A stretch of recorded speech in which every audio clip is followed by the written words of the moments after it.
to the What Really Happened radio show. Because World War III is a really bad idea. Here is your host, Michael Rivero. And aloha, America. Welcome to our show today. It's Thursday, February 12th, 2015 here. Sure happy it's Thursday, sure happy it's Thursday, sure happy it's Thursday.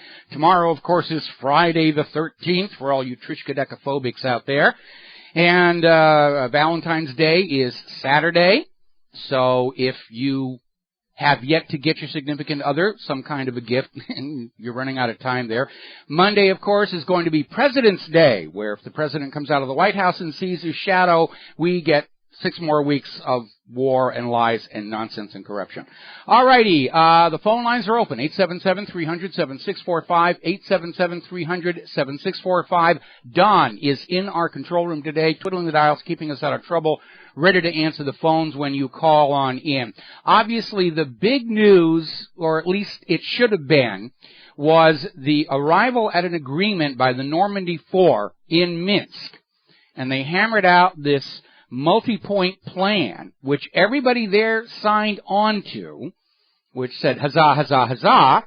And the points that they basically agreed to is a ceasefire to commence on midnight Sunday, pull out of all heavy weapons from both sides to be monitored by the OSCE with satellites and drones. The pull out of all heavy weapons has to be completed by March the 1st. Kiev and the independent republics will negotiate terms for future local elections to try and get them back into Ukraine's legal framework. Kiev has to declare a general amnesty for all people in the eastern Ukrainian republics. Prisoner exchange, that's a given. Corridors for humanitarian aid convoys. And Kiev to restore all economic ties, social payments, banking, infrastructure to the areas. All foreign troops, heavy weapons, and mercenaries must leave Ukraine now. And this was the sticking point. Kiev must implement comprehensive constitutional reform by the end of the year, which would decentralize the Ukrainian political system and give privileges to Donetsk and Lugansk. The privileges include language self-determination, the freedom to appoint their own prosecutors and judges, and if they want to establish economic ties with Russia. And all of this, of course, is being monitored by OSCE and other facilitators. Now, it sounded really, really good. But we had people coming on out there where as soon as the agreement was announced, everybody said, yeah, congratulations, job well done. And but David Cameron came basically out and saying that we're going to keep the sanctions against Russia until Russia proves they're no longer committing aggressions against Ukraine, which proving a negative, as any student of logic knows, is impossible. The burden should be on Cameron to prove that Russia was the aggressor, and we all know that that certainly wasn't the case. Alrighty, unfortunately, it already looks like this deal is falling apart because mere hours after he signed it, Ukraine's President Poroshenko backtracked on some of the commitments, saying autonomy for Donbass and federalization are not an option. He is altering the deal. Pray he does not alter it any further. And a further wrinkle, of course, is coming from the leaders of the Donetsk People's Republic and Lugansk People's Republic, who refused to sign this agreement because they were not there. And I think people all over the world are getting tired of the leaders of the great nations getting together and reaching an agreement as to what the people not invited to that meeting should do. Alrighty, we're going to grab ourselves a phone call here. Dustin in New Jersey. Aloha, welcome to the show. What's on your mind? Yeah, hi, Mike. Yeah, that explosion that was the other day and people going, it was a nuke. It was probably like a short-range ballistic missile, what NATO calls a Scarab. Could very well be. Could very well be. I noticed there was no secondary explosions. They said there was an ammo depot there, but if there was, it'd be a lot more. So I think it was just a chemical plant that was shut down, and they hit it as like just a target of opportunity, most likely. Could very well be, and again, they were trying to say, oh, it was a nuke, it was a nuke. No, even Poroshenko isn't that crazy yet. So well, Ukraine don't have any more nuclear weapons, supposedly. They can go they can use, which is very scary. They got 18 nuclear reactors. They can make a dirty bomb and and somehow package it on a short-range ballistic missile. That's very dangerous. Russia won't tolerate that. They'll just knock out all the nuclear plants at that point. Well, the whole idea of a dirty bomb, it's really a propaganda device because it sounds scary. It's a dirty bomb. It's radioactive. But the reality is that it's of limited real effectiveness. Yes, the crater would be radioactive, but it'd be relatively easy to clean up. It's not going to spread the radioactivity on the wind like you see downwind from depleted uranium munitions. So it really is, it's something somebody came up with that sounds scary that they can wag at you like a suitcase nuke and so forth. Whatever it was, this was a conventional munition. A very big one, no question about that, a very big one, but it was conventional. And no, this war has not gone nuclear, at least not yet. Yeah, it was just at night, and like you said, there was the cloud over, with the lighting and stuff. It makes it look like more than it was. Because if it was during the day, it wouldn't have looked like that. I don't think so. Oh, Mike, on a secondary, I wanted to say, beware those bearing false gifts and the Trojan. I mean, if I was the rebels, I'd be taking Mariupol now. That's a very important point, Mariupol. Well, I would urge caution because, with Poroshenko already doing an about-face on this Minsk agreement, he's in a corner. He's in a real corner. I expect he got a phone call from somebody, possibly the White House, saying, no, you can't go with this agreement. We need a war with Russia. So he does this about-face and walks away and says, actually, I'm changing the agreement. These parts don't apply to me anymore. And we're already hearing from one of his associates in Kiev, they're screaming already. 50 tanks and 40 missile systems have crossed from Russia into eastern Ukraine overnight. No confirmation from OSCE, of course, no photos, no satellites, nothing to support. It's just constant term. Russia's the aggressor. Russia's the aggressor. They're invading. The world has got to help us throw Russia back. It's amazing. They say they've been invading over a year. What are they invading on, wheelchairs? I mean, geez. No. See, Vladimir Putin is really a Romulan, and he's got the Romulan cloaking device from the starships, and he's putting them on the tanks and the rockets, and that's why nobody can see what they're doing. And of course, the downside is they can't fire while cloaked, and that's why it's a completely pointless invasion. See, the whole thing is about, Britain is a dead empire, the U.S. is a dying empire, and it's satellite states like Australia, and this or that. So we're going to try everything they possibly could to keep the scam going with the economy, and that's why they need a war. And, I think it's all fizzling out. It's obviously going to fizzle out because, it's either a new economic system or a nuclear war. You can take your pick. Well, I'll go with the new economic system as long as it doesn't involve a global private central bank, which is, I think, the agenda of the New World Order, is to make this debt slavery of the human race permanent until the end of time. Because they've gotten away with it for 300 years. They're on a roll. They've got momentum. They've got initiative. Okay? The problem is arrogance. Arrogance and pushing farther than you can actually do. Mm-hmm. And you make a lot of mistakes, and that's what's happening. All right, well, listen, we're coming up on a commercial break, so I'm going to thank you for this phone call. I'm going to let you go here. And now, interestingly enough, despite the claims coming out of Kiev, article over in TASS is saying that Ukrainian specialists find no signs of military activity in Russia's Rostov region. This is the area through which Russia would be coming to invade Ukraine. And apparently there had been an agreement, the 2011 Vienna document, where Russia allows Ukrainians to take a look around on that side of the border, and they're not finding anything. It's zero. It's just constant screaming. We got to take a break for commercials. We got another caller waiting on the line, and we'll be right back. Aloha, America. Welcome back to the show here. And again, the Normandy 4 reached an agreement, which was really more of a list of expectations. And even Paul Craig Roberts said this is dead on arrival anyway. The eastern Ukrainian breakaway republics, they want independence, and at the moment, they're winning against the very inexperienced, untrained, and under-equipped conscripts over on Kiev. Poroshenko's getting really desperate, and he's doing more and more things that are turning even his most loyal supporters against him.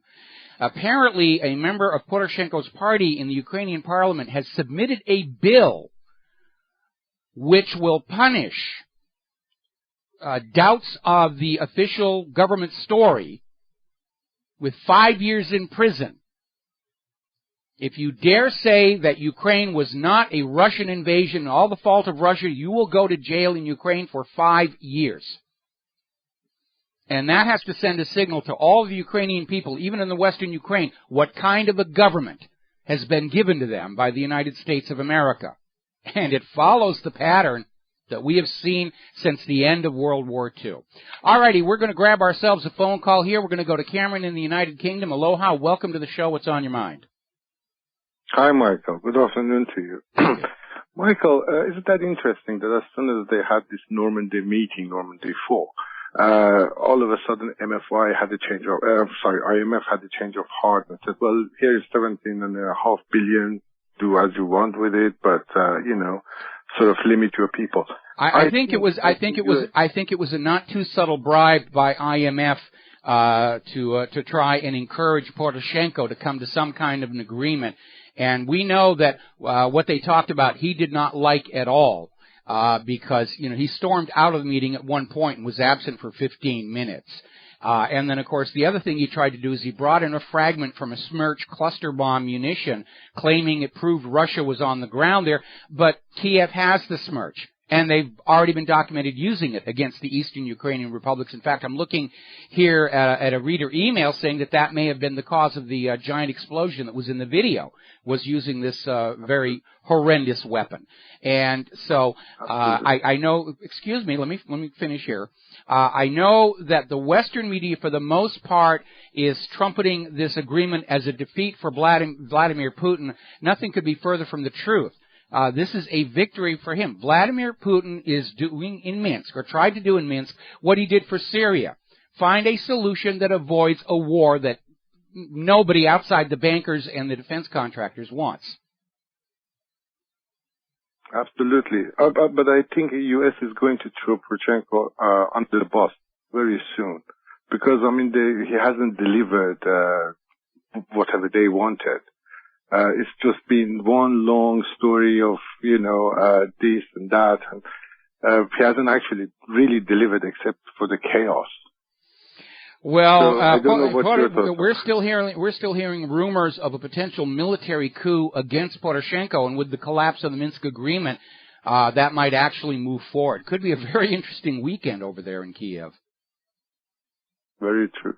Mark, thank you very much. Thank you very much for the phone call. We're going to let you go here. Now, getting on back to Kiev and looking back a year ago at the organized, brokered, and funded to the tune of $5 billion by the United States coup d'etat that forced Ukraine's elected government from power for daring to want to move closer to Russia.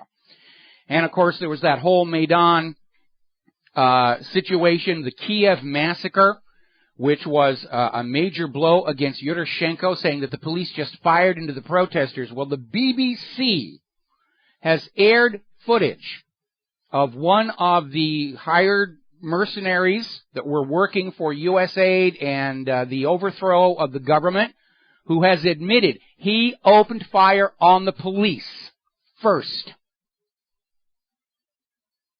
So this narrative that the riot police just arbitrarily started shooting at people is null and void. It's like Kent State here in the United States, where the police were demonized for opening fire on the anti-Vietnam War protesters, and then it turned out an undercover FBI informant had fired off a starter pistol to convince the National Guard they were being fired on by the students. That's how these things get done, how they get organized and arranged. Now, before the Minsk meeting actually happened, this is reported over in Russia Today, U.S. Army Europe Commander Ben Hodges announced that the U.S. military will be training the Kiev troops fighting in eastern Ukraine. And the reason for that, of course, is that Poroshenko's in his fourth mobilization. He's running into a lot of resistance in his own people. These people that he is sending over to eastern Ukraine are not trained, battle-hardened troops. They're conscripts. They don't know how to use the American weapons that, in theory, are probably still going to be given to them. And so we've got trainers and advisors on the ground in Ukraine. Now, one of the provisions of the Minsk list of suggestions was all foreign troops get out of Ukraine. And Moscow has already sent a message to Croatia to get their mercenaries out of Ukraine, because Croatia actually admitted they've got military on the ground on the side of Kiev fighting in eastern Ukraine. Everybody's playing in everybody else's countries here. 3 more civilians killed and 3 more wounded in Donetsk shelling, but despite that, they're saying overall, the shelling seems to have been in decline during the whole Minsk meeting. Now, it's supposed to be a ceasefire this Sunday, but it's already looking like everybody's working to derail this whole agreement. And as Cameron pointed out, the IMF, just when the Minsk meeting was beginning, announced a new $17.5 billion bailout package for Ukraine. I think it was a little carrot for Poroshenko to try and find some kind of workable solution. But if you were listening to the SRN Newsbreak story about this, it comes with all these new conditions about cutting government spending. In other words, austerity, austerity, austerity. And it's been a disaster in every country that it's been applied to. It has led to Greece being on the verge of leaving the EU. So what are they going to do? Something that works that terribly? They're going to try again and just hope that this time it'll work out. It's one thing about these money junkies. They seem incapable of learning from past mistakes, which I guess is another symptom of the drive of their addiction, as it were. Interesting article over in RINF.com. Obama's new national security strategy is rabidly anti-Russian. Gee, you think? They've been trying to bring back a new Cold War, so they've got an evil enemy on the other side of the world that they can use to justify high taxes and out-of-control military spending. And the U.S. is already outspending the next 25 nations combined. And they're buying very expensive junk. We'll be right back after these words. Hi, America. Welcome back to the show. Now, we're talking about this Minsk agreement. Was hammered out after something like 17 hours of negotiations. And when Putin had his press conference afterward, you could tell he was very, very, very tired. Very interesting photo put out in the press where apparently the 4 of them took a break for refreshments. And Putin's smiling, and Poroshenko's just glaring at him. The dagger is coming from his eyes. And Merkel and Holland are sort of sitting back in one corner, not wanting to get involved between the two of them here. But we have Cameron out there saying that the Russian sanctions will continue until Russia proves it's not being aggressive anymore. But interestingly enough, we're getting a statement from Foreign Policy Chief Federica Mogherini saying that there are no discussions of Russian sanctions at the EU summit. They're not talking about any more sanctions whatsoever. And here's a little interesting story, okay? Because the U.S. was the one that started all this sanctions nonsense. They arm-twisted Europe to go along with it.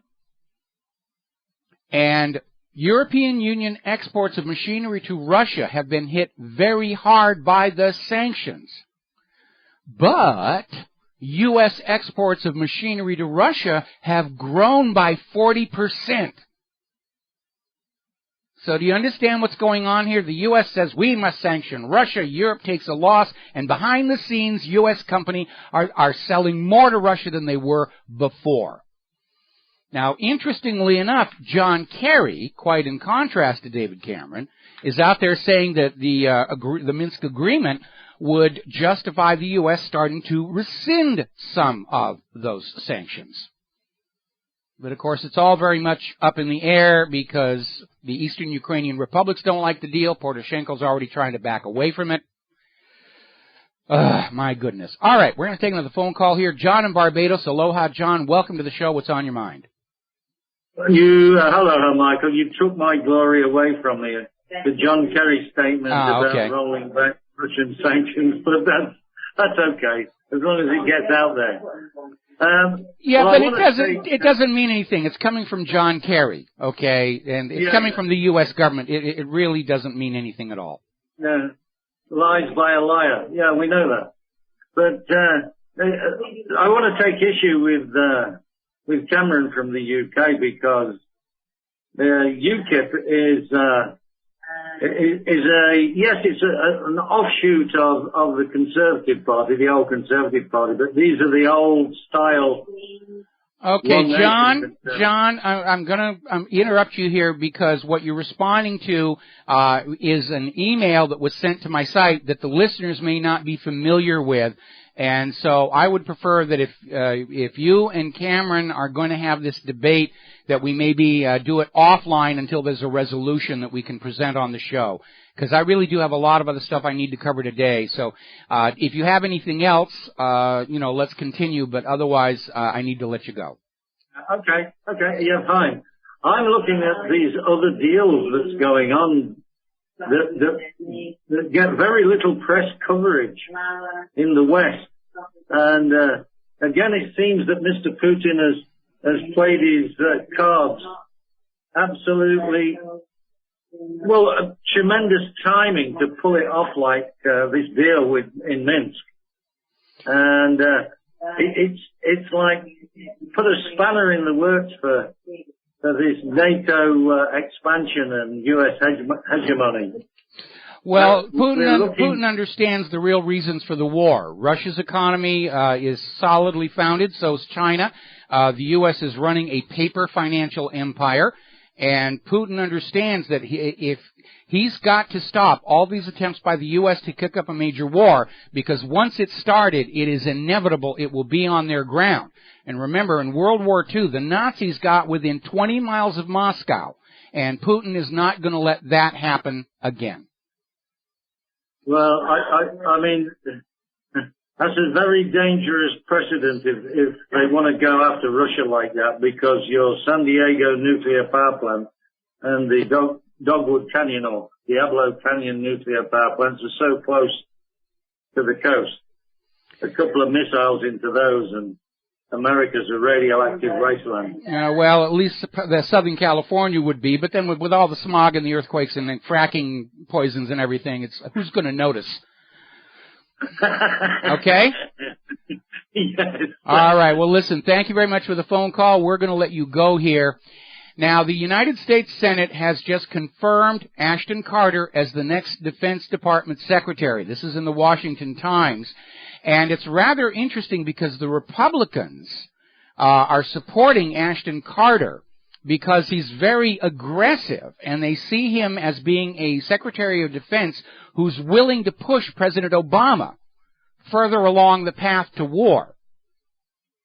And if you're watching closely what's going on with the White House, Obama's in his last 2 years. He's not going to run for office ever again. He doesn't need anybody's support, corporate, Israel, whatever. And I think he's starting to actually think about, is this really a good path for the United States to be on? Because if we get into this war, the fact that we spend so much money on our weapons doesn't guarantee that we're going to win, because those weapons are of such poor quality. It's a hugely profitable endeavor, but our weapons of war are no more useful than our pharmaceuticals. And this thing could wind up nuclear, and maybe Obama doesn't want to be President Mushroom Cloud. However, they're still moving forward on this authorization of war against ISIS wherever it may be, and he's running into opposition on that as well. A lot of people are basically saying this is a carte blanche for the president to simply invade, attack, bomb anybody who wants anywhere in the world. And it's a little too open, a little too vague. And he's getting a lot of backlash from the Congress. Now, the Republicans are saying it doesn't go far enough. We should just declare war on everybody and get it over with. And the Democrats are saying this is completely out of control. There's no restrictions whatsoever on this resolution. I mean, look at it from the point of view of the Congress. Obama has come on out and said, I need an authorization for war.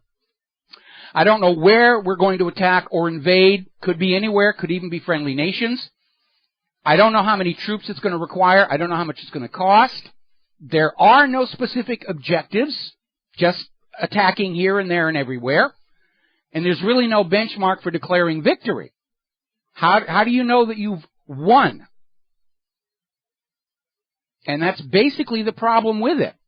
It's almost like Obamacare all over again. Vague objectives, poorly defined goals, and no sense of how it's actually going to get done. Now, Fox News ran a poll. Does the Obama administration have a clear strategy for defeating ISIS? 73% of the respondents said no. And he doesn't. He just wants to have the shotgun that he can point at people and pull the trigger whenever he feels it's necessary. Now, Rand Paul, who is riding high in the polls right now on his way to 2016, based on his renewal of the Audit the Fed bill, has gone on the attack against Hillary Clinton, saying that she deserves a lot of the blame for the rise of ISIS in the first place. And said basically that the intervention in Libya, which started under Bill Clinton, the assassination of Gaddafi, all of these interventions in all these countries have created an environment for ISIS to flourish and grow. And this makes sense when you realize that they're simply calling anybody who's rejecting their U.S. puppet ruler ISIS. We'll be right back after these words from our sponsors. Aloha, America. Welcome back to the show. Now, speaking of Libya, another total botch-up for United States foreign policy here, the Telegraph over in Great Britain is reporting that the CIA is conducting regular polygraph examinations of their 35 people who were working in Benghazi back when that supposed terror attack took place. And the reason they're doing that is they are attempting to find the leak that has blown the whistle on the fact that, yes, indeed, the Benghazi consulate was a gun-running operation that was taking missiles from Libya's armories and sending them to the Syrian rebels. So, yeah, that's what they were doing.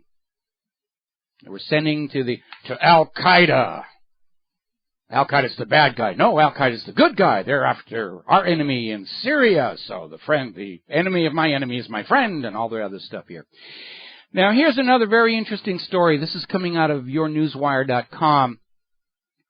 The United Nations has issued a new report confirming that the Israeli Defense Forces are in regular contact with members of ISIS, and it's been going on since May of 2013. Now, the IDF said, yeah, we're talking to them, but it's only, medical stuff, medical care for civilians. But the UN observers identified direct contact between the IDF forces and ISIS soldiers. They even spotted the transfer of 2 crates of military supplies, not medical, military, from the IDF to ISIS forces. Further, the UN report identified what the Syrians label a crossing point of forces between Israel and ISIS, a point of concern brought before the UN Security Council. And basically the UN has concluded Israel is heavily involved in operations within Syria, which I think may answer the question of why ISIS never attacks Israel. It's a made-up deal here. Now, the other day, there was this story about how 20 cars in France were spray-painted with the French word for Jew. And it was being heralded among the press, proof that anti-Semitism is on the rise in Europe and laws have to be passed to just slap down anybody who doesn't want to give the Jewish people a big, wet, sloppy kiss. They found the perpetrator. Anybody want to place any bets on where this story is going? 73-year-old Jewish guy was out there doing it. To prove the world is anti-Semitic, I'm going to go spray my fellow Jewish people's cars with swastikas and stuff. It's getting to be a regular pattern. All righty. Let's see. We're going to take a phone call here. Steve out in California. Aloha, Steve. Welcome to the show. What's on your mind? Well, I'm keeping an eye on the net here of what the bloggers are saying about this Obama going to the Congress trying to get the approval, the 3-year approval to go chase ISIS wherever he wants to. And it looks like there's also trying to slide it in the back door approval without actually stating it, but make it vague enough that they can also go into North Korea if they needed to, or attack North Korea. So that's what I'm reading on the internet. And another thing is that there doesn't seem to be anybody in media talking about funding of a fourth war. You know, I mean, geez, we create Al-Qaeda and use them with Bin Laden, and then we kick the anthill over, let them spread out, and they reform and call themselves ISIS. Then we chase them all over the place. I mean, this is crazy. A fourth war? Well, at this point, I think the original U.S. war agenda is in serious trouble. It was just supposed to be this assembly line thing of picking off all these oil nations and bringing them under the petrodollar. Wesley Clark blew the whistle on this back in 2003, and this was all supposed to be over in 2008 with the conquest of Iran. And look how the U.S. is bogged down in a third invasion of Iraq. They're talking about a second invasion of Libya. Now they're talking about needing to invade Yemen because it's in crisis and falling away. The provinces are breaking away from the American empire, and it's accelerating at this point. And you know, I haven't heard any word on this in a long time, but I remember reading that the United States built an embassy, near $1 billion embassy in Iraq, which, you know, if they put that kind of money into an embassy, they're not leaving. They're never going to leave. They're there forever. Well, that $1 billion embassy in Iraq was more than just an embassy. It was supposed to be an information hub for projection of power across all the Middle East, for all the newly conquered nations, which are so far resisting being conquered.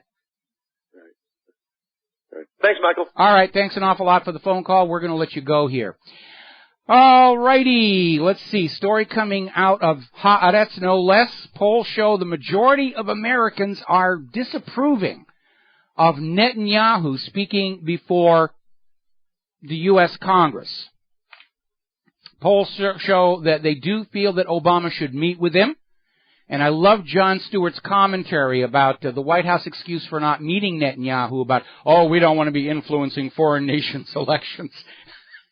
We are going to miss Jon Stewart here, but I think Obama really ought to meet Benjamin Netanyahu, if for no other reason than to give Bibi a much-deserved smack upside of the head. Now, J Street, which is a lobbying group of Jewish more than Israeli interest, has launched their own campaign. Bibi doesn't speak for me. They even have their own hashtag, Bibi doesn't speak for me, where they're basically going out and they're calling Netanyahu on his claim that he is speaking for all the world's Jewish people. And J Street standing up and say, we're American Jews and you don't speak for us. Don't you presume to speak for us. And I know that Jewish people are religiously constrained from criticizing their own. But I think at this point, they have to be responsible. It's just like Catholics who feel inhibited about complaining about priestly child molestation. At some point, you're going to have to take responsibility for your religion and stand up and say, okay, this is what we stand for, and this is not what we stand for, and those who claim to be our leaders have really gone off on a bizarre direction, and we can't support that anymore. And I think the safety of the Jewish people around the world is better served by delinking from Israel and not allowing Netanyahu to lay the blame for everything Israel is doing on the benefit of the world's Jewish people, because it's great political cover for Israel when he does that. But the side effect is Netanyahu is setting up the world's Jewish people for the backlash. Because everyone else is out there saying, well, if Israel represents the world's Jewish people and Israel's doing all these terrible things, then I guess the world's Jewish people are all collectively to blame for it. And no, they are not. And they got to stand up and say, no. There's some crazies over there in the government of Israel, and we're not responsible for what they do. Just like the Muslims have to stand up and say, look, we don't even know who Al-Qaeda and ISIS is, and we don't support what they're doing, and we're not part of it. This idea of a collective guilt is great propaganda and politics. It's not real world. Meanwhile, over in Poland, protesting farmers have driven their tractors into Warsaw.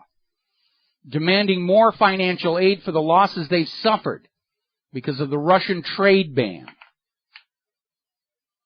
The sanctions on Russia have harmed a lot of people all over Europe. And now we find out that behind the sanctions, U.S. companies were actually doing more business. That's got to be making the Europeans feel like darn fools. And they are. Anytime they listen to anything coming out of Washington, D.C., they're going to get suckered. They're going to get played. All right, we're coming up here on our top of the hour news break. When we come back, we're going to be talking about Greece. That is still very much in play. No real way of knowing how it's going to work out, but obviously very interesting historical times here.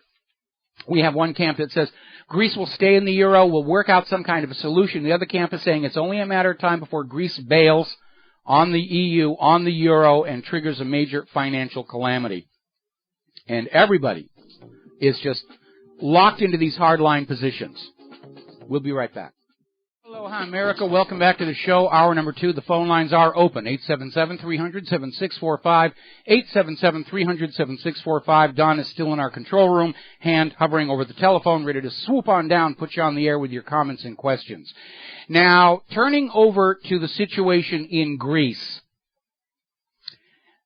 There are obviously two schools of thought in operation. One is that somehow there will be some kind of an agreement where Greece will remain part of the European Union. They will pay back all the money that has been created as debt for them by Poroshenko and Goldman Sachs.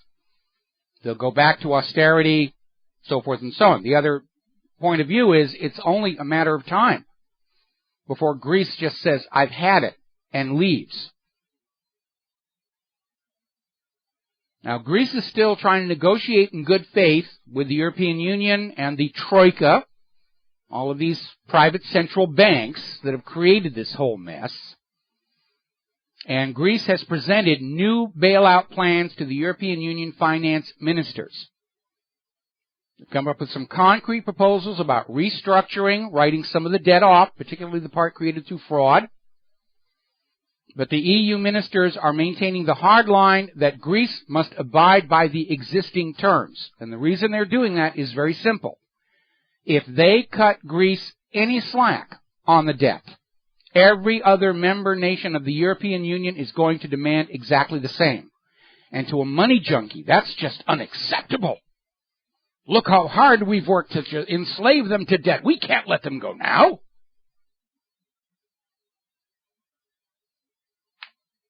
Meanwhile, of course, Russia is rolling out a red carpet for Greece, offering them financial aid on much easier terms than the ECB is, offering food exports, lift the food ban on them if they leave the European Union.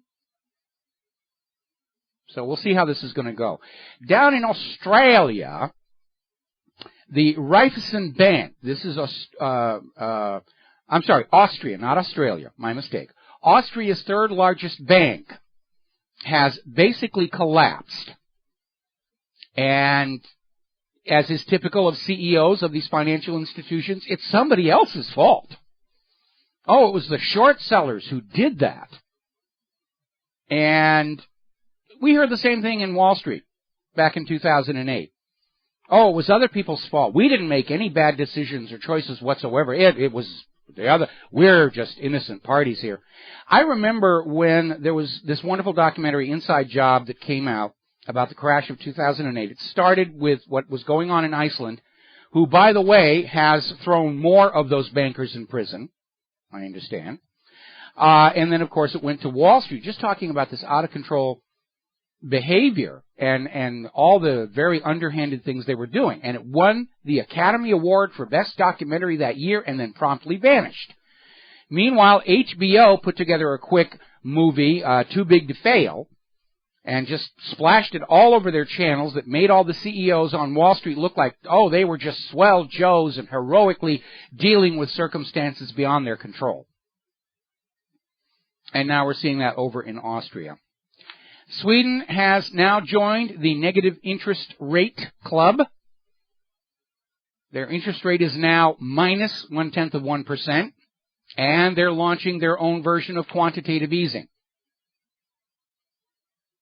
All of this is the inevitable result of allowing your country's currency to be loaned into circulation at interest by a privately owned central bank. Now, apparently, there are still people in Greece who are taking their money out of the bank. They're calling it a stealth bank run because it's happening slowly and calmly, but it's producing a liquidity crisis. So, anyway, let's see. Story out of Investment Watch blog. Eurogroup meeting ends with no deal regarding Greece. Nothing concrete was presented that was acceptable. Now there's a new meeting that's going to take place in Athens. Meanwhile, the Greek people are just holding rallies and protests all over, including Athens, supporting their anti-banker, anti-austerity government. And I think probably the people of Greece are saying, yeah, it's time to get out of the EU. This is a raw deal. Austerity did not work. It made things worse for the people and the nations. Made the bankers rich. This, of course, has put Germany, which has been the source of much of this money being loaned to the rest of the EU, in a very bad situation because now the Greek austerity revolt is spreading. We've been talking about over in Spain, the Podemos party is rising in the polls. Same thing with the anti-banker party in Italy. And the leaders of these European Union member nations, and eventually the government of the United States of America, is going to be facing a stark choice. You can either take care of your people and the nations, or you can take care of the private bankers. You cannot do both.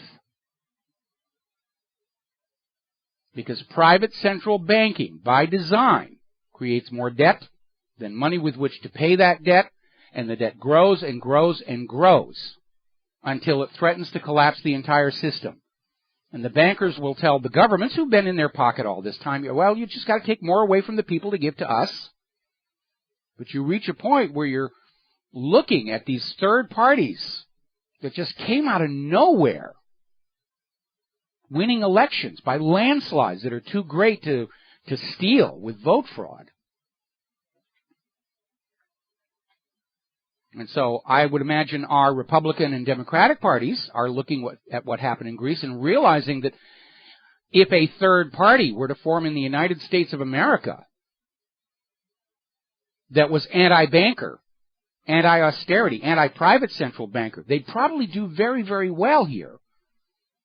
And we have polls that are now showing most Americans think there ought to be alternatives to the Republicans and the Democrats because it really does seem to be the same batch of parasites that win power, usually through fraud and cheating, and then sell that power out to the highest bidder.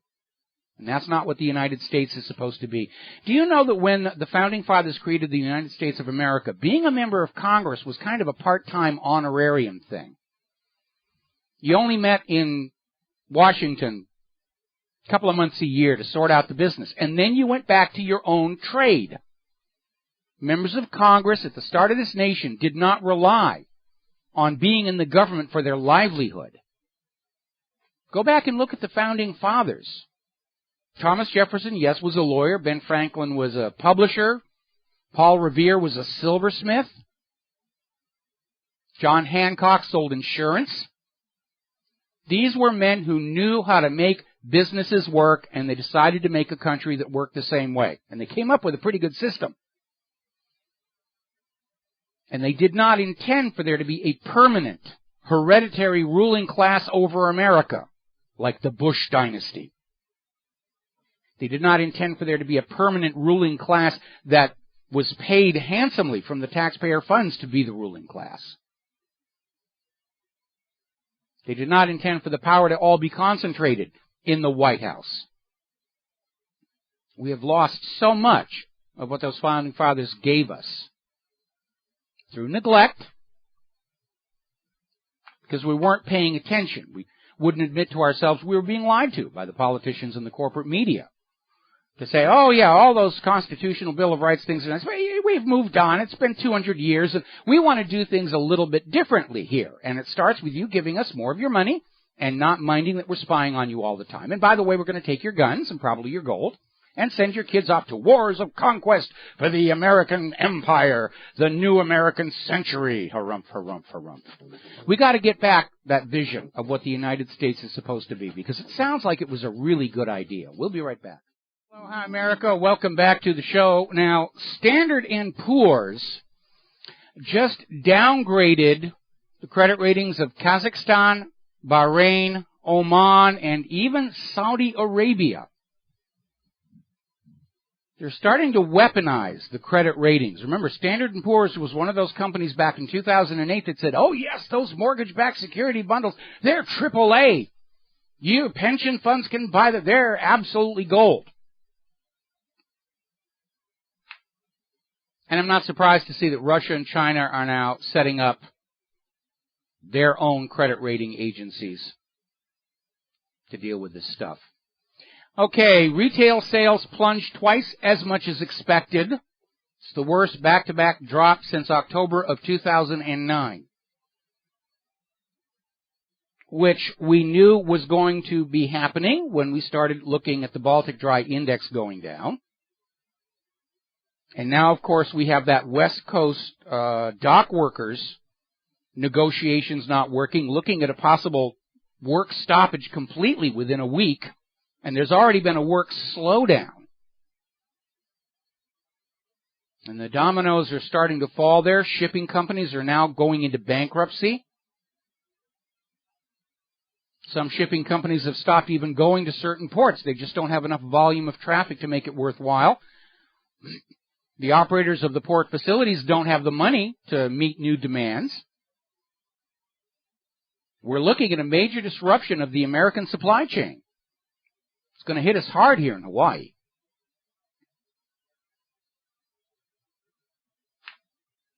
They're playing with fire with all this stuff here. Alrighty, story out of Investment Watch blog. U.S. corporate profits and sales are crumbling, which we've been reporting. Jobless claims rise more than expected in latest week. Even with all of the statistical manipulations and everything they do to try and keep that number down low so people don't panic, it's still going up. And we know that number is a complete hoax.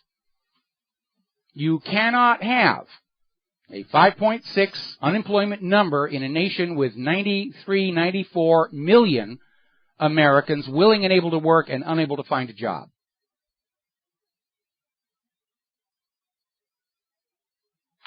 So, India has now overtaken China as the world's fastest growing economy.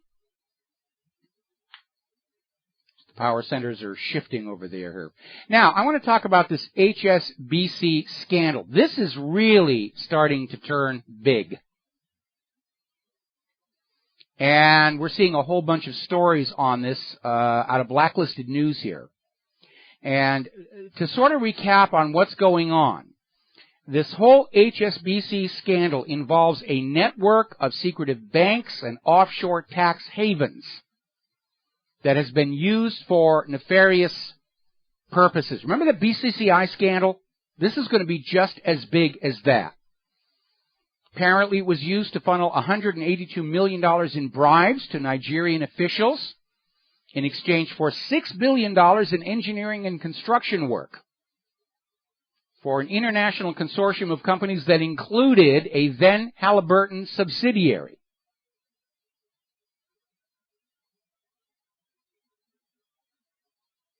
In 2010, Nigeria indicted former U.S. Vice President Dick Cheney, who was CEO of Halliburton,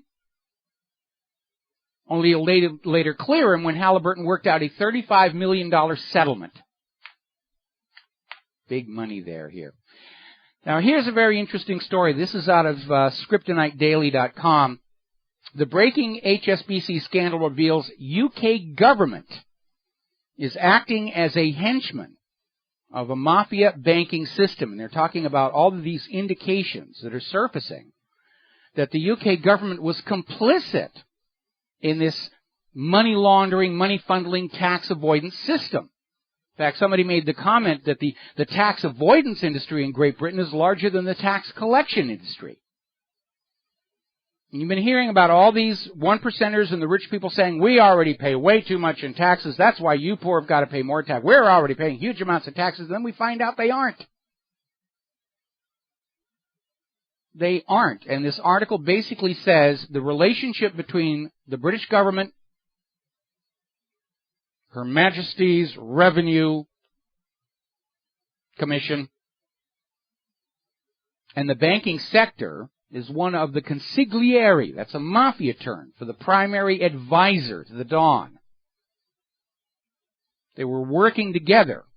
And remember, back during the BCCI scandal, it came out that governments and intelligence agencies were up to this thing in their necks. And they were using it for covert activities. You know, can't have money laundering and can't have all of this funneling of untraceable cash unless we're the government and the spy agencies, and then we have to have it. You can't have it, we get to have it. That's basically the message coming out of here. David Cameron is now entangled in this whole situation because apparently a long string of Tory donors had accounts inside this system. And so it's really very simple. The ultra-rich move their money into this tax avoidance system, and then they give a little tiny bit of that back to the politicians to sort of look the other way. That's exactly what happened. And this has led to this very interesting story in Russia Today, that the politicians can't be trusted to clean up HSBC. They're part of the problem. They were working with it. And this little tax avoidance scheme involves members of the royal family, criminals and terrorists, of course, drug dealers, and operations by intelligence agencies that want to fund things like covert overthrows in other countries in ways that are untraceable.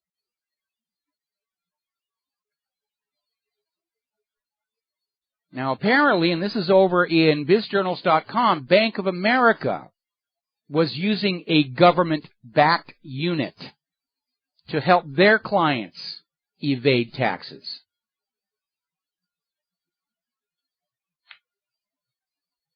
It's a two-tiered world. The ones with money get more money, and everybody else gets laid off. Or children here. Interesting article again in Russia Today. Crime and Punishment. Confiscate rogue bankers' salaries and bonuses, says UK regulator. And the Financial Conduct Authority's suggested policy is following legislation in Parliament for a bonus cap in the European Union. I'm sorry, the European Parliament. They passed a law, it has yet to go into effect, saying that these large financial CEOs, there has to be a cap on the bonuses. And, of course, the bankers are absolutely opposed to that. So is the British government. We'll be right back. And aloha, America. Welcome back to the show here. Now, here's an interesting story. This is reported in Russia Today. The United States Navy has officially reprimanded 3 rear admirals who are linked to the Glenn Defense Marine Asia scandal. These rear admirals allegedly provided confidential information to a contractor in exchange for luxury travel, prostitutes, and other bribes. Rear Admirals Terry Kraft, Michael Miller, and David Pimpo have been given censure letters by the Secretary of the Navy, Ray Marbus. Boy, that'll teach him. Give him a sternly worded letter. If that contractor had been working for a foreign government that was hostile to the United States of America, they'd be guilty of espionage, wouldn't they? Seem to make sense to me here. As I mentioned earlier in the show, this is an article over in Oraz.com, 58% of Americans say it is time for a third U.S. political party because the Republicans and the Democrats do such a lousy job representing the American people. Now, the way the laws are set up in the United States, third parties have hurdles put in their way intentionally to keep them from challenging the oligarchs. If you are the declared presidential candidate for the Republican or Democratic parties, your name is automatically on the ballots in all 50 states. If you are a third-party candidate and your convention nominates you for president, your party has to go into all 50 states and mount petition drives to get you on the ballot.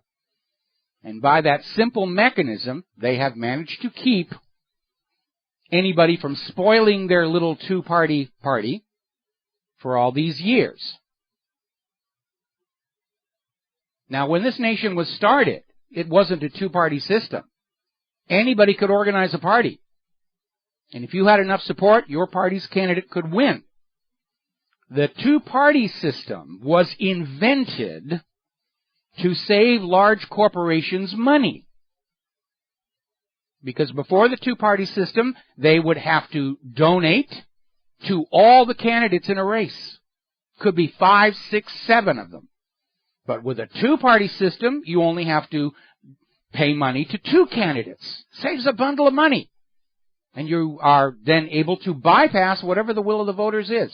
Doesn't matter who the voters vote for. The corporations own both candidates.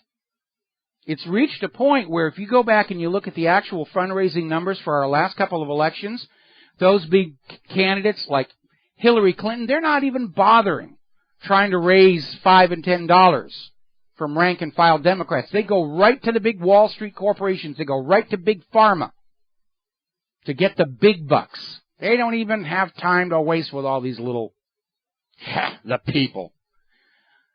The reason there used to be limits on campaign donations in America was the theory that the size of a candidate's campaign budget was a true reflection of his popular support. If they had a lot of money, it meant they had a lot of people backing them. But that's now gone. Corporations have been declared persons and unlimited abilities to donate, to disenfranchise the American people, to keep the oligarchs in power. We do need a third political party. It's going to go in the blueprint for the new America. No more officially blessed sanctioned parties. Everybody's on an equal footing. The Republicans want a party? Fine. Democrats want a party? Fine. Green Party wants a party? Fine. Libertarians want a party? Fine. The Wild Party? Fine. The Necktie Party? They're fine. Toga Party? They're fine. All on an equal footing. Now, let's talk a little bit about guns and gun rights, because our government is very much concerned about the American people actually having the means to stand up and say no. And while it is not enshrined in the Bill of Rights, or the Declaration of Independence, or the Constitution, the most important freedom, the most important right we all have, is the right and the freedom to say no to the government. There is no freedom without the freedom to say no. If you can't say no, you're a slave, no matter what they may describe you as. If you are not able to say no, you are a slave. That's what they're trying to do with all this vaccine stuff. We'll be talking about that later in the show. You will have your vaccine. I don't want it. I had measles when I was a kid. I'm immune. If you cannot say no, if the government will not listen when you say no, then you are a slave by any reasonable definition of the word. And they're now afraid. The reason for the Second Amendment was to give us the ability to say no. That's why it's there. It's not about hunting. It's not about sport shooting. It's about giving the people the means to hold the government in check, to keep the government subservient to the will of the people. That's why that's there. So over at the Examiner, I'm looking at this story where United States Senator Chris Murphy is on board with a new law to ban any magazines on guns that carry more than 10 rounds. And the law is written in a way where any modification that increases the capacity will land you in jail, including taking 2 of the magazines and duct taping them together so you can flip it over quickly. And this senator actually came out and said, the reason we need these laws, the reason we need to infringe that which shall not be infringed, is because millions of Americans are arming against the government. Well, wouldn't the solution be for the government to start taking care of the nation and its people, first and foremost, ahead of a foreign government, ahead of the bankers? Seems like the obvious solution to me. But Senator Murphy wants to go on with the government doing what it's doing, taking all the wealth, spending very little of it on this nation, giving it off to Israel, giving it to Wall Street, wars of conquest across the world. And if the people don't like it, well, then they're a threat.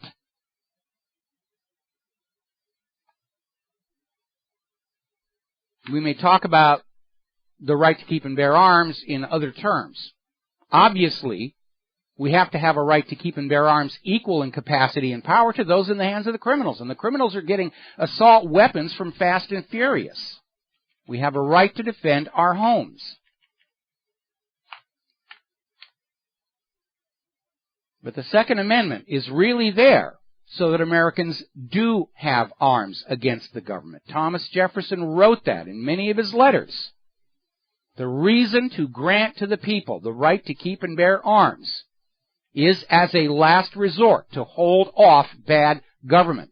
The United States Supreme Court ruled in United States versus Miller that the Second Amendment reserves to the American people the same arms carried by the military.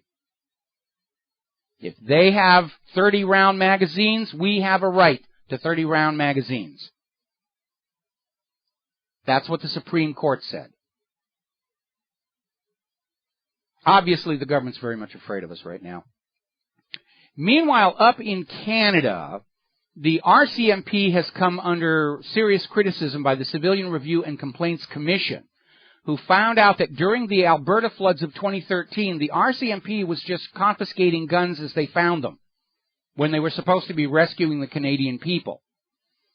And the RCMP's justification was, well, the guns did not appear to be stored safely, therefore we had a right to take them. And of course, if they get wet, they're going to rust, so really we were doing a public service. We saw the same thing in the U.S. during Hurricane Katrina. Instead of rescuing the people, they went in there and were going into the abandoned houses and confiscating guns. Odd set of priorities, you would think, for a government that's supposed to be of the people, by the people, and for the people. We're going to take a break for commercials. We'll be right back. Hi, America. Welcome back to the show here. We're talking about guns, gun rights, gun confiscation, how absolutely paralyzed with fear the government is that the American people are running out of patience with all the abuses, which is an inevitable case. It even says it right in the Declaration of Independence. People are disposed to suffer while evils are sufferable. In other words, there's a certain degree of nonsense and corruption that we'll put up with, because it's not worth our effort to try and get things back in line. But when a long train of abuses and usurpations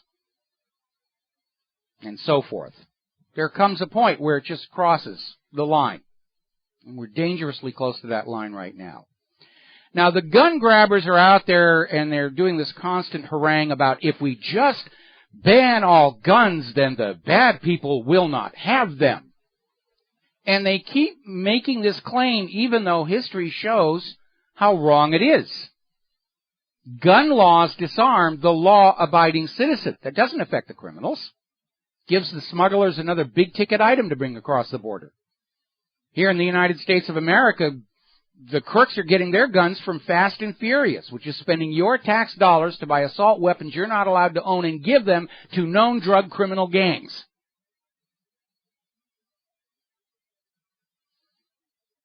And this is not about the safety of the public.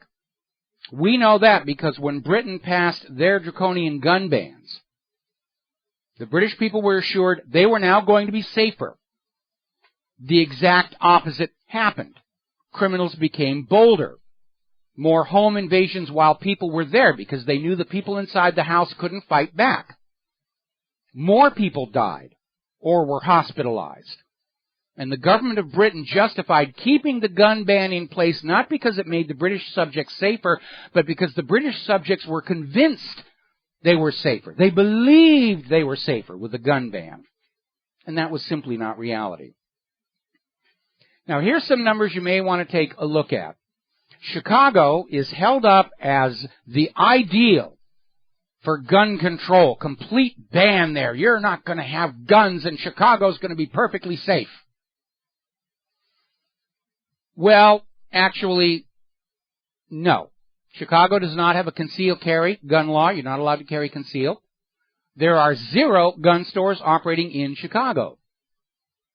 In the year 2012, there were 1,806 homicides by firearm, which works out to 38 per 100,000 population.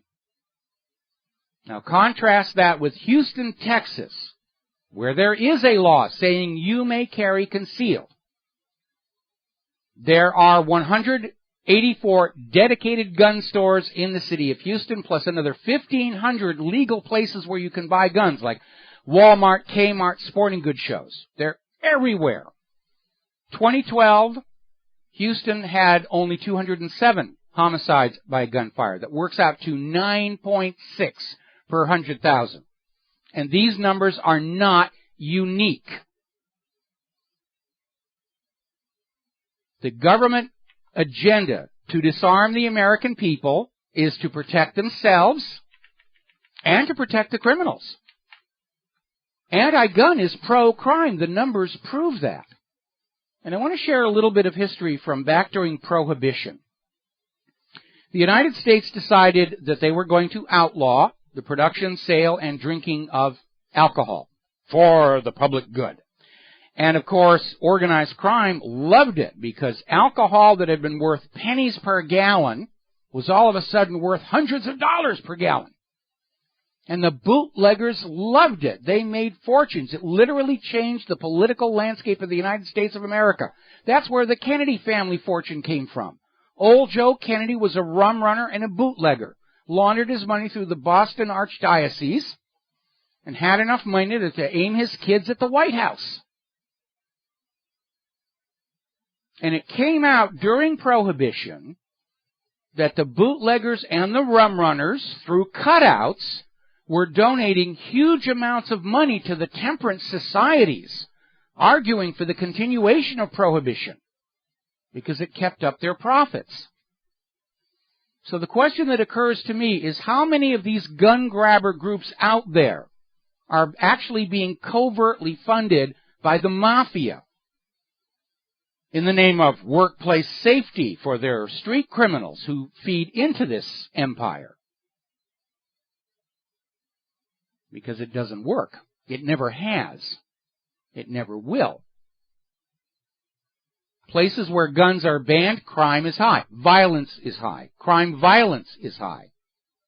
Where people are allowed to carry firearms, like Houston, Texas, or Vermont, crime is down because the criminals, if they think there's a reasonable chance they're going to get shot doing what they're doing, they're going to go someplace else. They always have.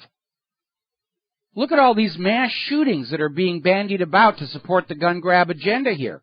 The perpetrators, brains melted on antidepressants, still went to places with the big signs out front proclaiming a gun-free zone, which in their pharmacologically altered brains they were reading as giant open-air shooting gallery where nobody can fire back.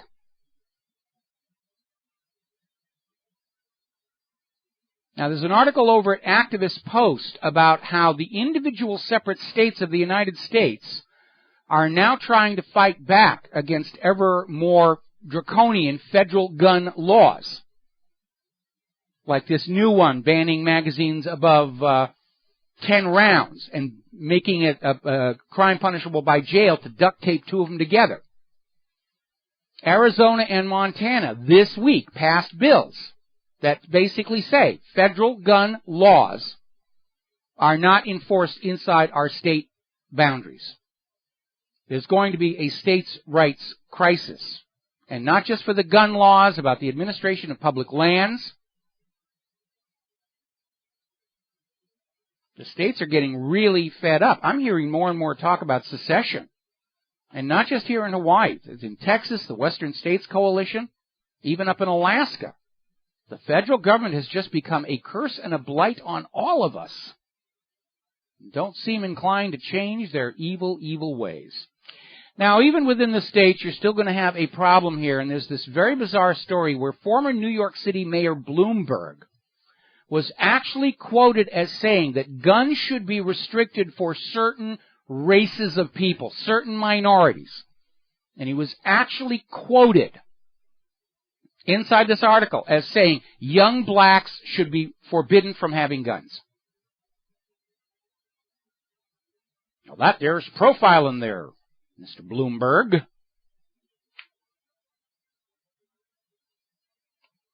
Now, I was raised in a part of the country and at a time where guns were just accepted parts of life. You'd get your first gun at age 12, and you'd be taught the second religion, which is gun safety. And the first time you misused that weapon, you would get a trip to the woodshed, would keep you eating dinner standing up for a week. And I'd take my gun to school, so would other farm kids. Put it in the cloakroom. No big deal, because on the way home you stop by the family fields and you varmint them. Get the critters out of there that are eating your crops. That was just part of what life was. We didn't have any school shootings back then. Somebody would have had to have been insane to walk into a school where we're all carrying our own weapons. It didn't happen. Now they're trying to terrorize kids for guns. That's the reason for all these unannounced live fire drills in schools. They're trying to emotionally traumatize children and link it to the sight of a gun so that they'll cower in fear at the mere sight of gunmetal. Now, I have the opposite situation. I think every young person, age 12, ought to be given a gun and taken through a gun safety course to learn the proper care, handling, maintenance, and safe use of a weapon to defend their homes against the criminals who are getting their guns from Fast and Furious, especially in an age where the civil police are actually killing more people than the terrorists are. I think guns need to be demystified. I don't think they should be glamorized. I'm in agreement with those who say that there are too many movies where going out there and committing mayhem with guns is setting a bad example. But I think our young people, there ought to be programs in our public schools that safe care and use of firearms. We'll be right back after the news. Aloha, America. Welcome back to our show, hour number 3 here. I got 2 callers waiting on the line. I'm going to get to you in just a second, but I really needed to comment about that SRN Newsbreak story where Jan Psaki over at the State Department is out there saying that it's up to Russia to abide by the agreement. It's just a piece of paper until Russia agrees with it. Well, Poroshenko's already the one walking away saying it doesn't mean what you thought it meant. This Minsk deal, they want it to fall apart, and they're already getting ready to say, oh, it's all Russia's fault. Russia didn't remove their tanks and rocket launchers. Russia did this, Russia did that. They're so desperate for World War III. They need a distraction from the collapsing economy. Because remember, everybody who's a CEO of a major financial institution, everybody inside Washington, D.C., these are not honorable people. They are not going to stand up and take responsibility for their actions. They're politicians. They're looking for somebody to drop the blame on. Oh, we didn't do anything wrong. It was all their fault. It was Iran. It was Russia. It was China. Go hate them. All righty, we're going to grab some phone calls here. We're going to start with Todd in Detroit. Aloha, Todd. Welcome to the show. What's on your mind? Actually, it's Chris. It's what? How you doing today, Mike? Chris. Chris, okay. Yes. How you doing today? I'm doing fine. I'm just chilling. Yeah, okay, I imagine in Detroit you are chilling. It's what? You know, the wind chill's down to what, minus 20? Yes, I'm wind chilling. First of all, about the guns, I'm upset that we can't have fully automatic. The government and the military can. Second of all, I think that a plan, the blueprint for the new America should include that there's a gun on the wall of the Oval Office, and when the president declares war, he has to grab that gun and lead the charge like Washington did. Oh, absolutely. And every member of Congress, if they vote for war, their kids are on the front lines. That's absolutely in the blueprint for the new America. Yeah. And then I just have a quick question, and I wanted to let you go. And why are we going to war with Syria? Is it because of the gas attack, the chemical attack? No, that was the excuse. I mean, they were screaming about Assad and sarin gas the same way they were screaming about Saddam Hussein and nuclear weapons. That's just the public excuse to justify the invasion. But Syria was on that list of oil nations to be conquered that Wesley Clark blew the whistle on back in 2003 because Syria's got a bad habit of selling their oil and gas for currencies other than the U.S. dollar. And right now, because our financial elites have allowed manufacturing to decay in this country, and nobody wants our GMO, the financial system is now dependent on the world using the U.S. dollar for global trade and banking, and all natural resources have to be traded for the U.S. dollar because all these dollars are loaned at interest, and that interest comes in and props up this whole central banking situation.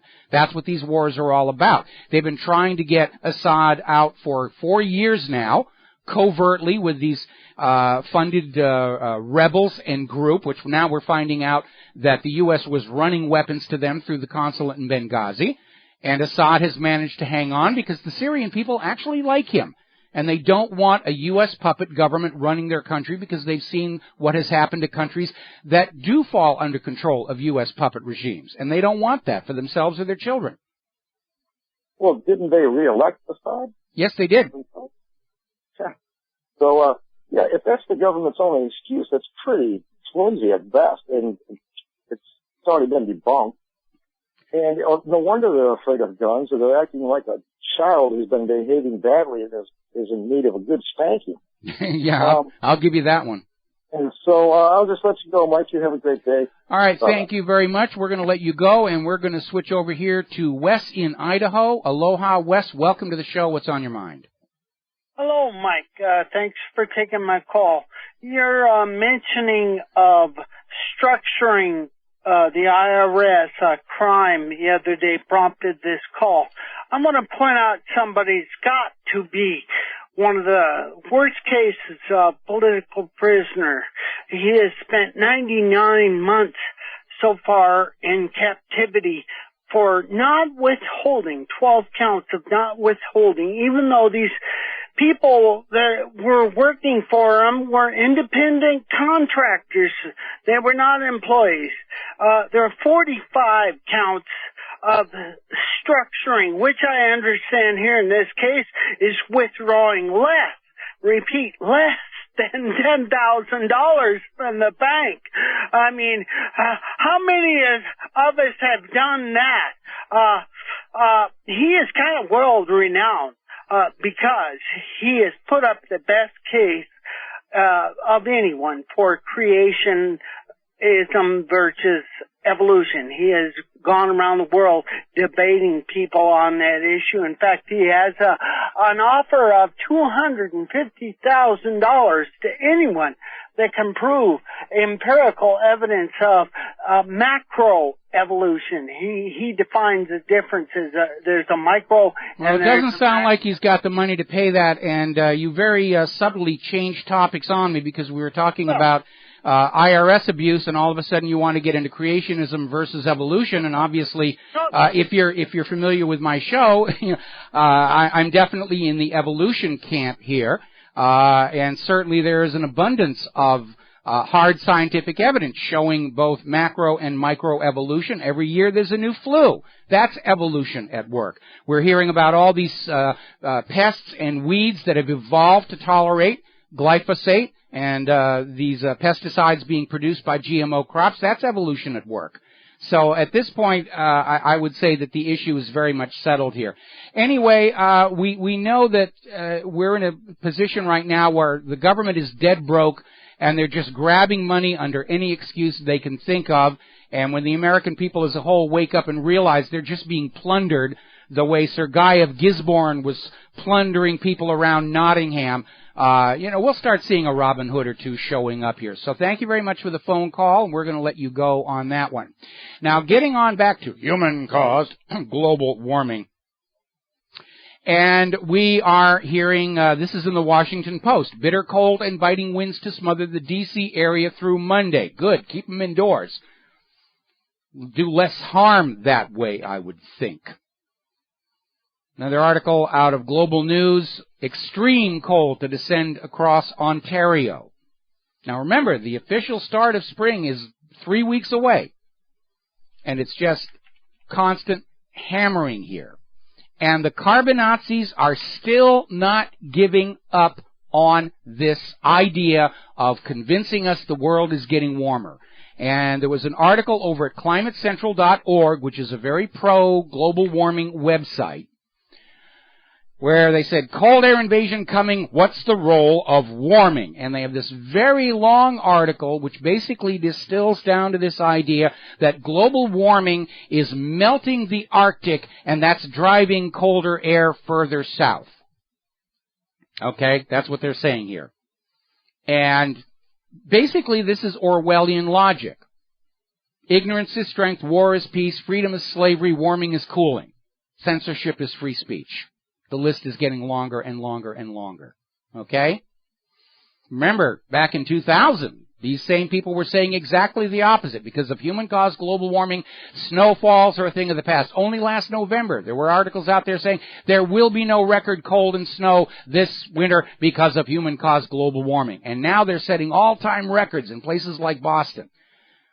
Okay, now, just think for a moment. If global warming has melted the Arctic, then how can the air coming down from the Arctic be below freezing? You gotta think, people. It makes the government very nervous when you do. We'll be back after these words from our sponsors. Oh, hi, America. Welcome back to the show here. And I'm looking at an email we just got from a listener in Toronto reporting that the temperature there right now is minus 16 centigrade, and the wind chill is down to minus 28. Yes, snowfalls are a thing of the past. So we're talking about how the carbon Nazis are still trying to save their little scam to force you to buy and sell carbon credits, to get you to pay carbon taxes, to get you to let the United Nations control your quality of life, to save the Earth from human-caused global warming. And very obviously it is not warming. All the dire prognostications of the global warming cult of 10 years ago fell flat on their faces. The oceans are not rising. In fact, Al Gore bought himself a beachside house in Southern California. He's obviously not worried about that. The polar bears did not go extinct.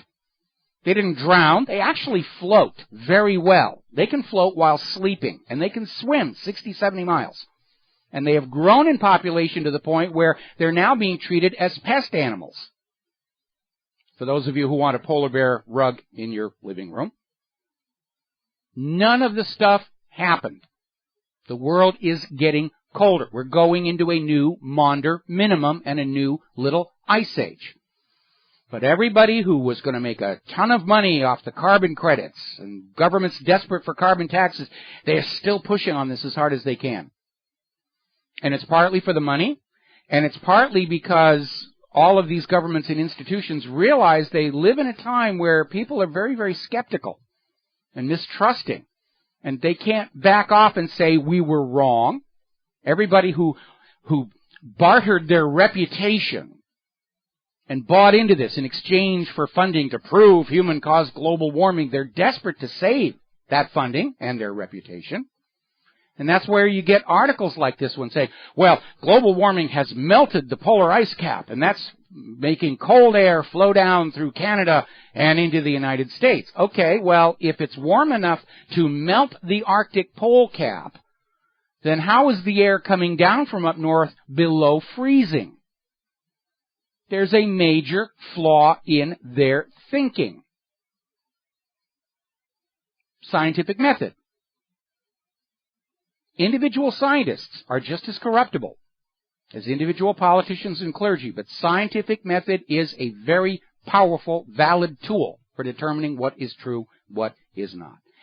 Now, I'm looking at this article. It's out of the Daily Mail in Great Britain. They're still talking about how the United Nations, as part of their Agenda 21, is still trying to push through a climate deal that will constrain all the member nations of the world to run their economies and their standard of living the way the UN tells them to save planet Earth from human-caused global warming.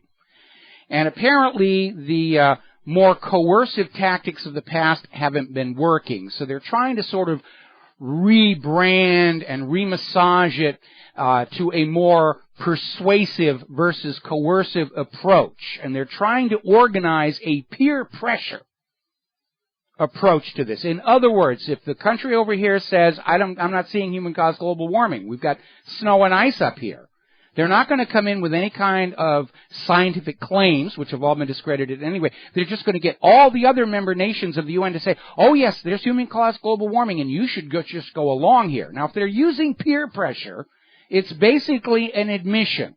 The science has collapsed. The politics has collapsed, but they still are trying to move forward with using human-caused global warming to convince us all that we must surrender control over our standard of living to the United Nations to save the world from human-caused global warming. Now, because of this, I reposted to the front page of whatreallyhappened.com my article on ClimateGate. It's called ClimateGate, A Crime Against Humanity, updated for winter 2015. And it's the original article, plus up at the top there's a whole bunch of stuff from what's going on right now, including photos of the insane snow in Boston. Record-setting snow in Boston. All-time record snow in Boston. Further on down the page, of course, is that article from the UK Independent, March 20th, 2000, where snowfalls are now a thing of the past. And the reason I put it up there is I know most of you have already read it. And if you haven't, you should. But this is a call to Rivero's Rangers to take this article and send it to everybody you know who hasn't read it yet, who are trying to figure out what's going on as the snow and ice is piling up all over the place, and still the U.S. government and the corporate media are screaming human-caused global warming, you've got to pay carbon taxes or you're all going to broil. So we need to get the word out there. There's a lot of very hard information in there. It makes the case. This isn't science, it's politics. It's religion. They get you to believe there's a crisis. Then they offer to sell you a solution in exchange for your money and your obedience. The Hegelian dialectic. They create the crisis that they then tax you to fix. Now, on the lighter side, up in the Merrimack Police Department in Merrimack, New Hampshire, I grew up very near that, they have issued an arrest warrant for Punxsutawney Phil, based on complaints that even though the groundhog predicted 6 more weeks of winter, he failed to properly notify New England of the immense mountains of snow they're having to deal with now. New England's sense of humor. And they're ill-equipped to deal with it. Why are they ill-equipped to deal with it? Well, because for the last 10 years, all they've been hearing, global warming, snow and ice going away, never going to see it again. And they didn't invest the money in maintaining their snow equipment or buying new snow equipment. In some cases, some of these cities actually sold some of their snow plows, thinking, we're not going to need these again. They don't have stockpiles of road grit or road salt. I mean, over in Boston, they're having to designate areas where to dump the snow. It's that high. Now, the cold has had one positive effect. Over in New York City, there have been no murders for the last 10 days because everybody is at home, hunkered down over the heater, wrapped in blankets and coats. So there's a little upside to this human-caused global warming situation here. And it's just this gigantic hoax, one of many. And I think that people, especially those people with snow blowers and snow shovels in their hands right now, as they struggle with all this, they say, there is something wrong here between what we're seeing with our own eyes and feeling with our own skin and what the TV set keeps telling us. Yeah, there's a disconnect. Those corporate TV news outlets are not there to report the truth. They're there to sell you agendas, products, candidates, wars, global warming. We'll be back after these words from our sponsors. Aloha, America. Welcome back to the show. We're talking about the fraud of human-caused global warming. And it has been very profitable for those who are willing to sell their ethics, morality, their science to the highest bidder. But it really is starting to come apart. Now, not too long ago, over at the Telegraph in Great Britain, Christopher Booker wrote an article exposing that the temperature data being put out by the Goddard Institute for Space Studies had been seriously manipulated. They had 60 years of temperature data from some ground temperature measuring stations, and he got the raw data, and the raw data showed cooling. But by the time just got done with it, it had magically transformed to show warming. Well, this has started a stampede among other researchers to get the raw data from other sources, and the scandal is starting to spread.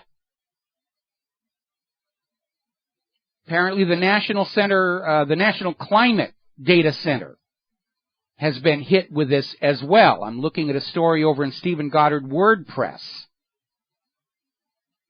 where they got the raw temperature data from the United States Historical Climatology Network, which is the longest-running temperature recording system currently. Its data shows cooling, but by the time it gets through all these statistical adjustments and correction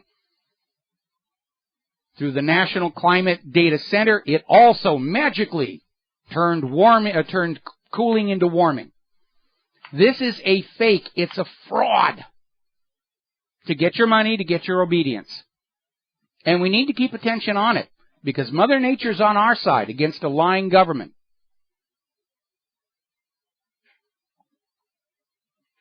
And they're thrashing around, they're trying to rebrand and say human-caused climate disruption, and saying, well, the snow is all the fault of humans. No, it isn't. First of all, simple physics is going to tell you. The total energy involved in Earth's climate is immense. It's a combination of solar activity, Coriolis effect from the Earth's rotation, the influence of the moon, sub-oceanic volcanoes, thermal vents, decaying biomatter in the oceans and the forests. The human contribution, even the carbon Nazis acknowledged, the human contribution is microscopic. But their theory is that all of those other sources of CO2 are natural and nature has a balance for them, and only the human contribution is a problem, which is really extreme. And they're thrashing around, but they're still trying to sell this whole situation. And we catch them at fraud after fraud after fraud after fraud. Remember the ClimateGate scandal over at the University of East Anglia in the Hadley Climate Research Unit? Somebody inside leaked out emails and actual computer codes that revealed, as the warming trend of the 1990s plateaued and started back down, they were all worried over there. They had to hide the decline because they were going to lose their funding. If the world started getting cooler and they're there to sell warming as an agenda, they had to hide the decline. And the emails documented how they were rigging the data. The computer code, the source code, actually showed inside the code, past a certain year, start adding this number to the temperature data to get our little hockey stick. It was an outright fake. And it's just like the case with Obamacare. No matter how bad it gets, they'll never admit they were wrong. They'll never admit error, mistake. They'll never turn around and change course because they are the government and they are omnipotent and omniscience and they are the benefits of governmental infallibility. They're always right no matter how wrong they are, which is a very dangerous attitude to have when you're hovering at the edge of a potentially nuclear war. Now, another story that came out today, and a lot of people were sending it to me, and it's a big brouhaha over the FCC declaring the Internet a telecommunications network under Title II, and Obama's new proposed regulations to regulate the Internet. Now, a lot of this is opposed by the big media corporations who were all hot and bothered to be able to buy the lion's share of the available bandwidth. Now, to me, the solution would be to bring America's consumer-level bandwidth up to the same level that you see in other countries like Japan. But that would cost money, and we can't do that. It's going to cost a lot less money to simply bribe the ISPs to give us the lion's share of the available bandwidth. And so they're opposed to this. But there was another discussion here about regulating political blogs. like Drudge, InfoWars, Economic Collapse Blog, and, of course, WhatReallyHappened.com. Now, the actual commentary on this was basically saying that when somebody is espousing a political position on TV, they're required to disclose their funding. And so should political blogs. And I actually don't have a problem with that. Okay? Now, we know that TV fudges the rules. A lot of what is presented on newscasts as news is actually bought and paid for infomercials. It's been going on for a long time. When I was working in advertising back in the 1980s, we knew it was going on. Production companies would produce a pre-packaged news segment about the wonderful benefits of chocolate and take it over to the TV stations who would run it to fill their airtime, saves them money, and was actually bought and paid for by the chocolate sellers. But the legislation that's being mentioned in this particular article would be that if somebody who has a blog is being paid by some organization to promote a point of view, that they should acknowledge that. And I actually don't have a problem with that. Because there is a lot of content being put out on the net that is bought and paid for, public relations or propaganda. And under the current laws, it's allowed to conceal its source and its origin, its funding. Because up until now, it's fallen under the header of what's called grassroots lobbying. See, lobbyists, when they approach a member of the government, they have to wear a name tag that says, I am a lobbyist for blah. Okay? But lobbyists who are working in the public, show up at public meetings and promote a specific position, they're allowed to pretend they're just ordinary people. So the public meeting doesn't know they're actually paid to be there to push a specific agenda.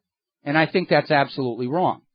And I do not have a problem with operators of websites like mine being made to say, I am talking about this issue because I am being funded by the Grand Institute for Fluffy Things, LLC. Now, my problem is what's going to come in with that, because there's always a carrot and a stick with everything coming out of the federal government. We're going to maintain net neutrality, but we're going to talk about censorship.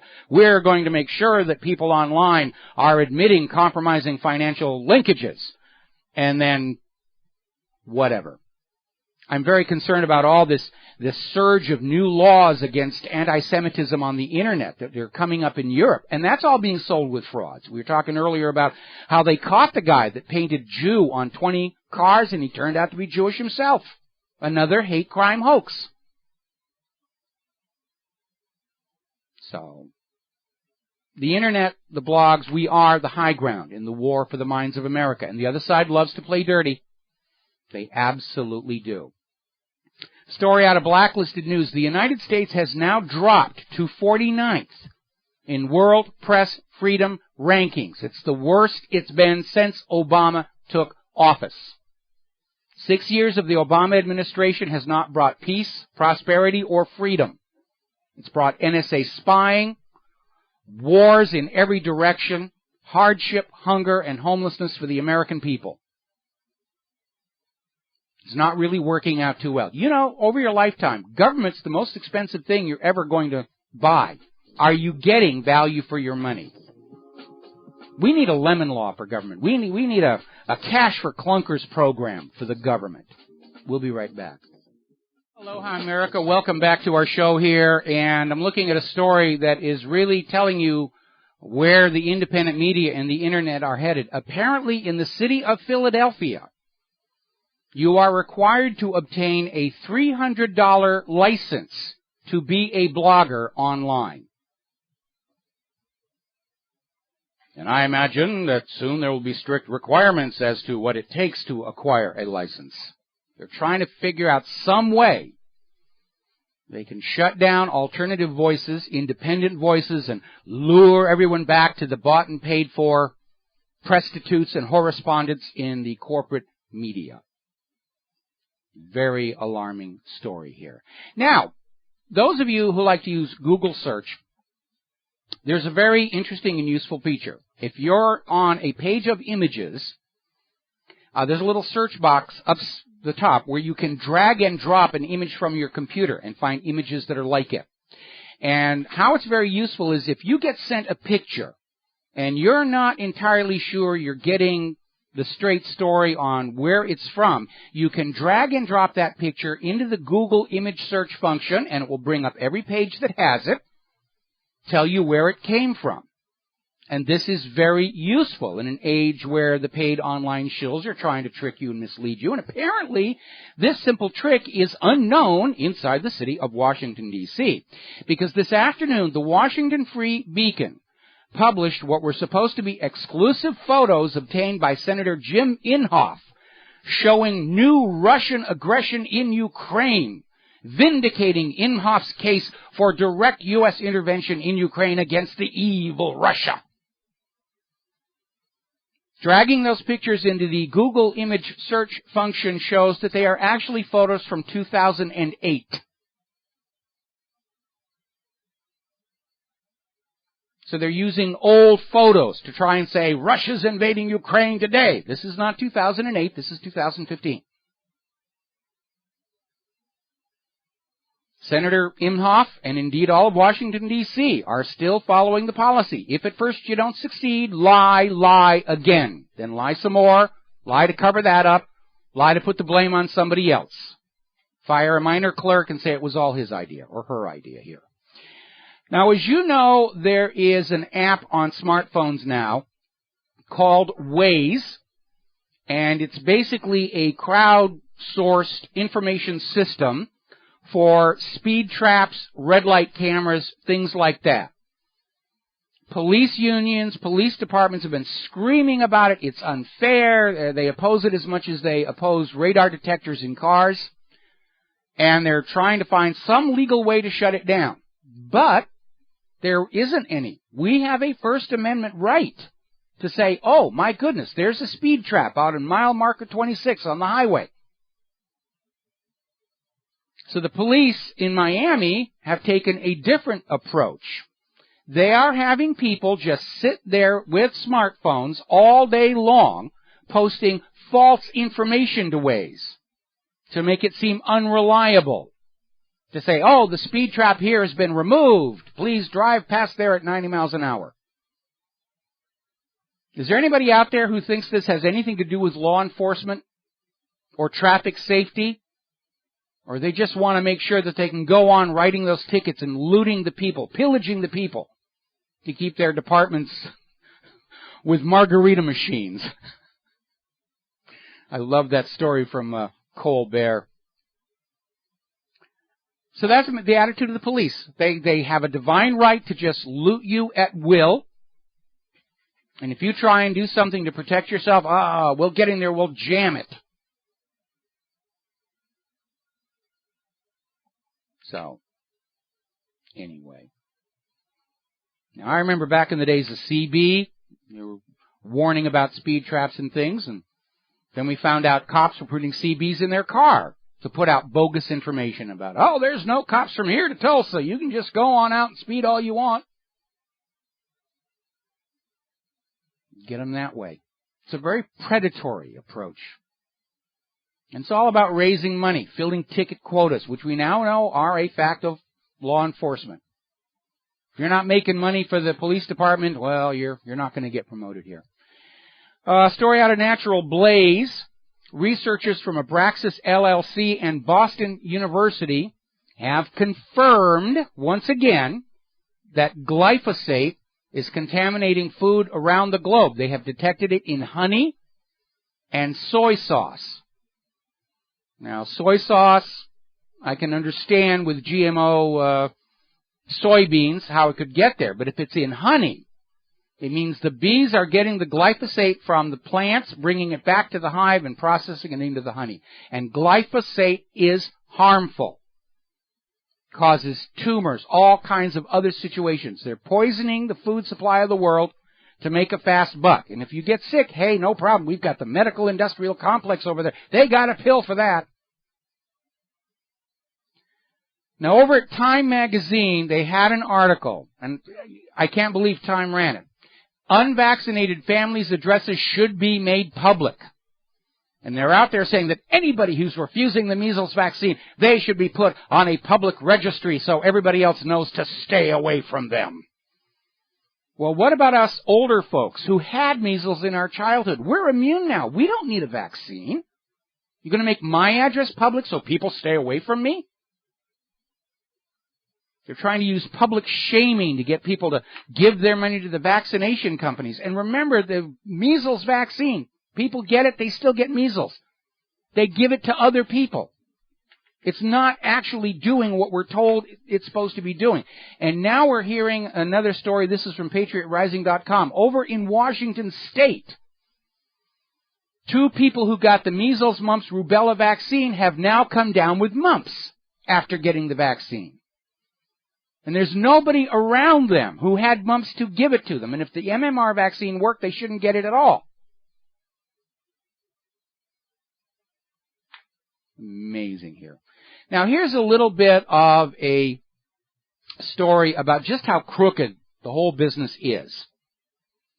There is a federal tracking system that was set up to deal with the scandal about big pharmaceutical companies generously rewarding doctors and hospitals for promoting their products. Big scandal. Gardasil is a case in point. It's a $300 shot. The practitioner gets half that money. So they got a financial incentive to just walk down the line with a needle and go poke, poke, poke, poke, poke, poke, poke. The portion's paid for. So the federal government set up this tracking system, and now they're finding that the pharmaceutical companies are intentionally misspelling drug names in payment data report in order to foil the federal tracking system. So they're still out there rewarding the doctors and hospitals for pushing their products, and they're trying to conceal it with very creative spellings of their products. The whole system is crooked. It's been corrupted by the money junkies, and it's not about public health. Remember, that whole system collapses if we're all healthy. Their whole business model requires the American people to be kept chronically ill. Whether that's from GMO or toxic food additives or glyphosate or vaccines that actually cause disease more than they prevent it, they don't care. As long as we're sick and going to the doctor and the hospital and the pharmacy, they make huge amounts of money. The United States has the most expensive medical care on planet Earth, and it's ranked something like 34th in quality. Because it's not about quality medical care. It's about making money. It's another money junkie paradise. And you have to wonder at all these so-called doctors and nurses who have wandered so far away from the Hippocratic principle. First of all, do no harm. Don't do anything that harms the patient. Then move forward. Remember, nobody's died of measles in the last 10 years in the United States, but 108 have died of the measles vaccine. There's the music. Time for me to get out of here and get some animation work done. We'll be back tomorrow on the Genesis Communication Network. I need the Rivero's Rangers to send out the story about all wars are bankers' wars, to send out the story about ClimateGate, to spread the word about whatreallyhappened.com, to spread the word about Genesis Communication Network. We need to reach as many people as we can right now. Thank you very much for all your help. We'll be back tomorrow. Aloha, America.